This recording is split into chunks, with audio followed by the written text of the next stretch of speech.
तदाकारं व्याप्तं येन चराचरं तत्पदं दर्शितं येन। उपस्थित ईश्वरनगर के अध्यक्ष गायकवाड़ जी, अरुण जी, सभी आज थोड़ा अलग विषय अपन लेते हैं, सदगुरु स्थान। अब सबसे पहले गुरु और सदगुरु के बारे में अपन ने बहुत सुना है, तो गुरु क्या है ये भी अपने को देखना पड़ेगा। तो पहले मराठी संतों के अनुभव लेते हैं अपन। जे काही उत्तम गुण ते सदगुरु के लक्षण, जो जो उत्तम गुण है वो सदगुरु के लक्षण है। कौन कौन से है? एक गुरु, एक मंत्र गुरु, एक यंत्र गुरु, एक तंत्र गुरु, एक वस्ताद गुरु, एक राजगुरु, एक विद्या गुरु, एक कुविद्या गुरु, एक कुलगुरु, एक मानिला गुरु, ऐसे 17 गुरु। याही वेगळे अनेक गुरु एक त्याचा विचार सांगितलेला। एक स्वप्न गुरु, एक दीक्षा गुरु, एक म्हणजे प्रतिमा गुरु, एक म्हणजे स्वयं गुरु आपला। इतने प्रकार के गुरु है। कोई बोलता प्रतिमा गुरु, कोई वस्ताद है, कुश्ती लड़ाने वाला, ऐसे अनेक प्रकार के गुरु है। उल्टा गुरु, फिर हमने माना हुआ, फिर कान में मंत्र देने वाला, ये गुरु के अनेक प्रकार है। अब ये गुरु क्या करते हैं? बहुतेक मंत्र उपदेश, एक के जप करवी के ओंकाराचा। बहुतेक जितने भी गुरु है मंत्र देते हैं। शिव मंत्र, भवानी मंत्र, विष्णु मंत्र, महालक्ष्मी मंत्र, औद्युक मंत्र, गणेश मंत्र, मार्कंड मंत्र सांगते। मत्स्य कूर्म वराह मंत्र, वामन मंत्र, नरसिंह मंत्र, भार्गव मंत्र, रघुनाथ मंत्र, कृष्ण मंत्र सांगते। लो सभी अवतारों के हो गए।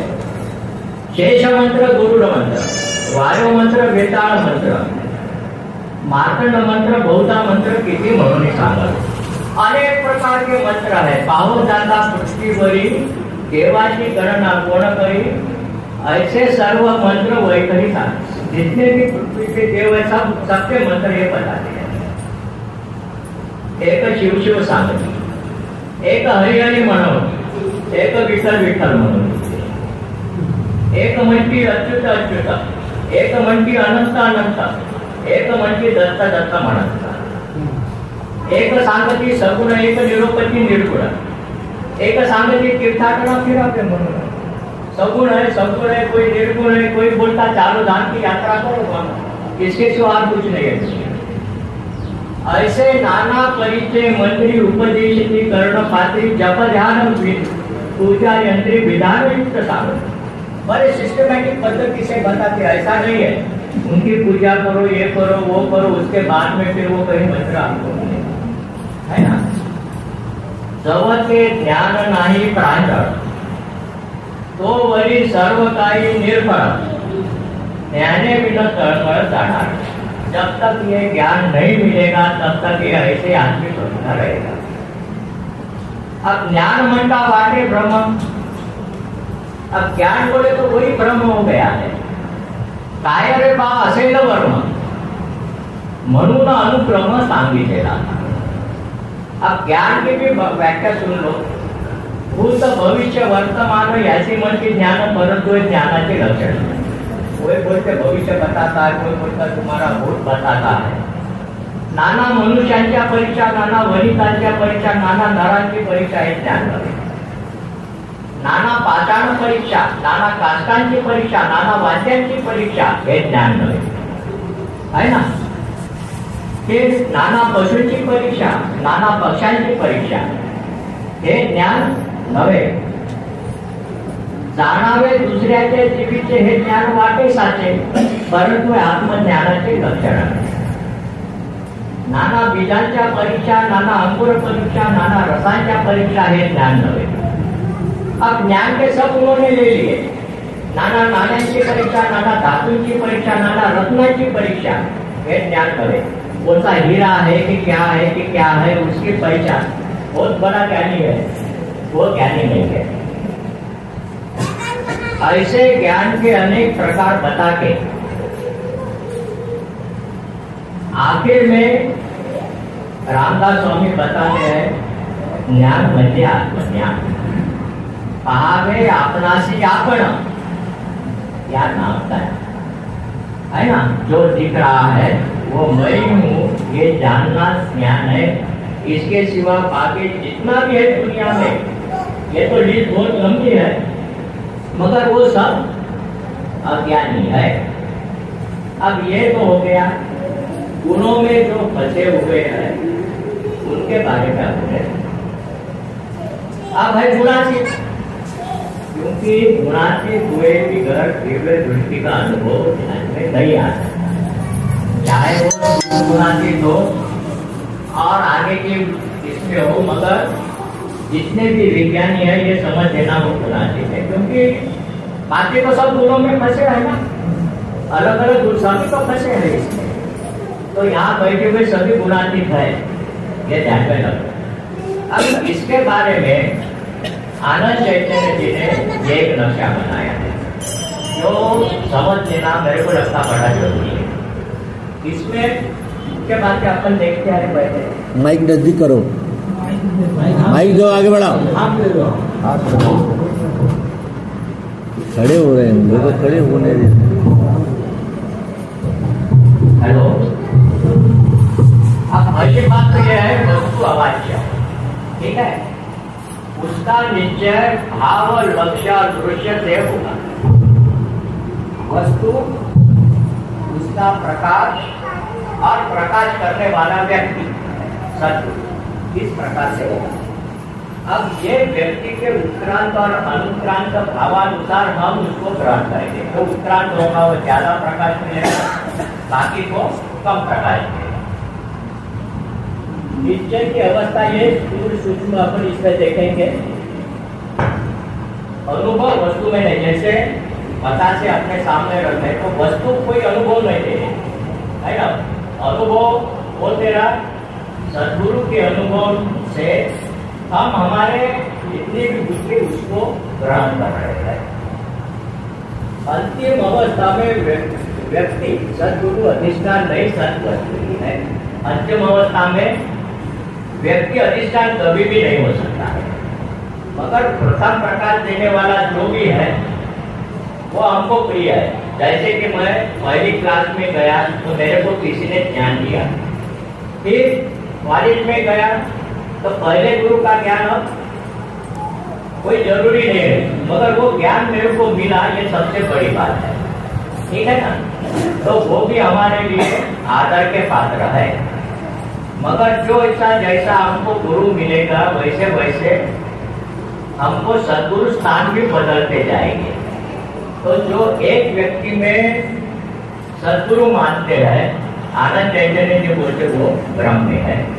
उसमें दूसरा एक दिया है कि बीजारोपण करने वाला सद्गुरु है। तो आनंद चैतन्य जी बोलते हैं ब्रह्म बोला, क्योंकि बीज में वृक्ष तो है, मगर वृक्ष पूरा हुए बिगड़ उसका आनंद नहीं है ना। मगर बीजारोपण करने वाला भी हमको आदरणीय है ही नहीं, ठीक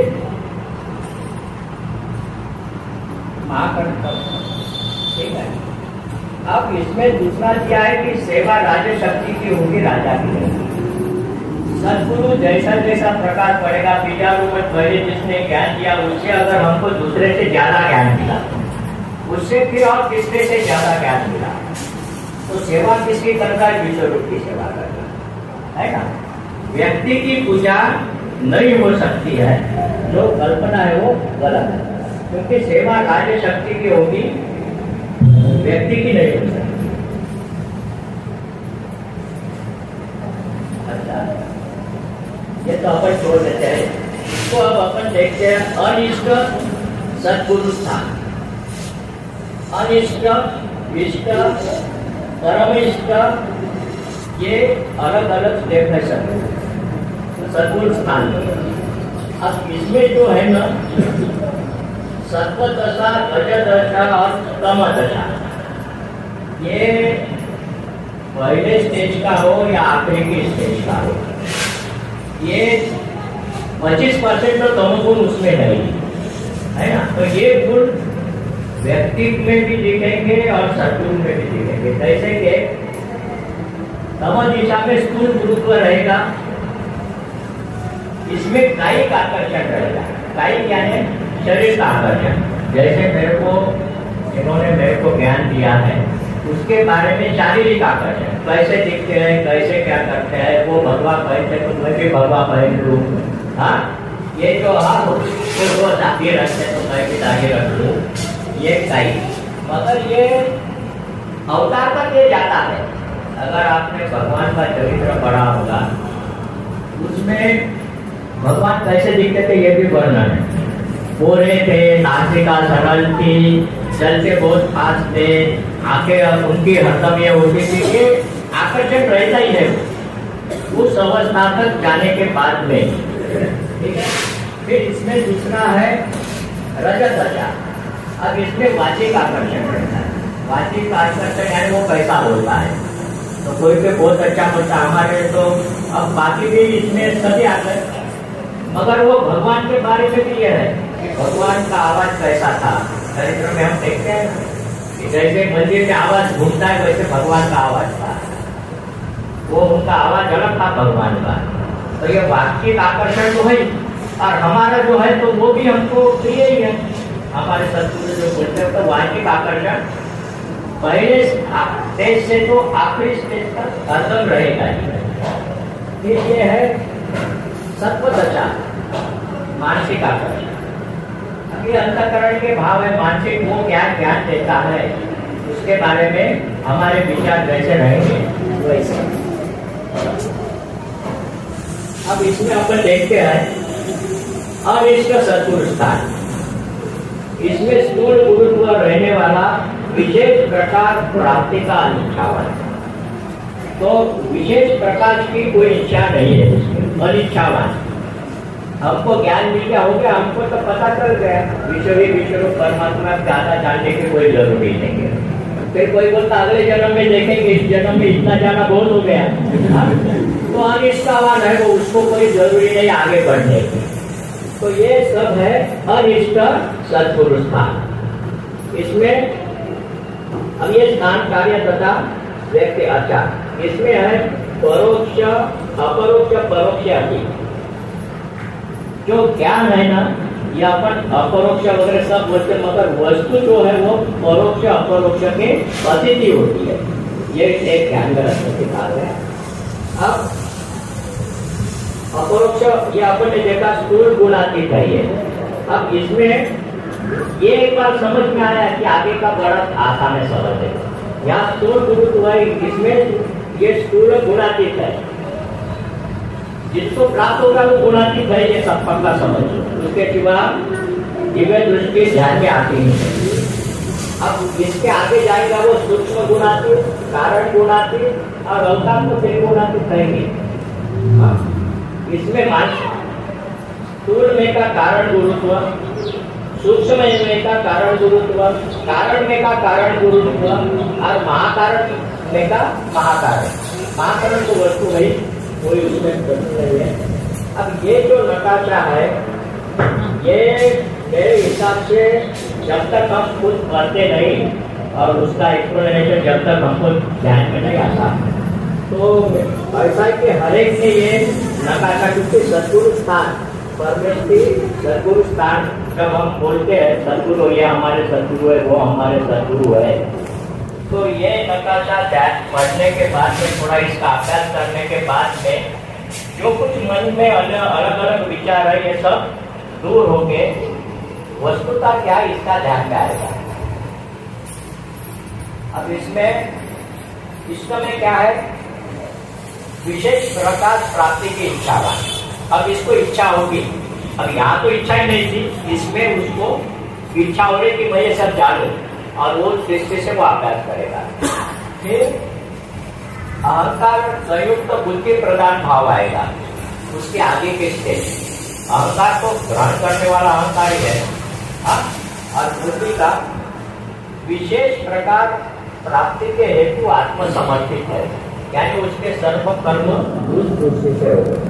अवतार के बारे में तो कोई अपन इससे ज्यादा नहीं। यहाँ महाकारण वस्तु का महाकारण युक्त भाव है ये, ठीक है। और क्या है? ये काही क्लासिक तो अपन ने देखा, तीनों इसमें रहेंगे ये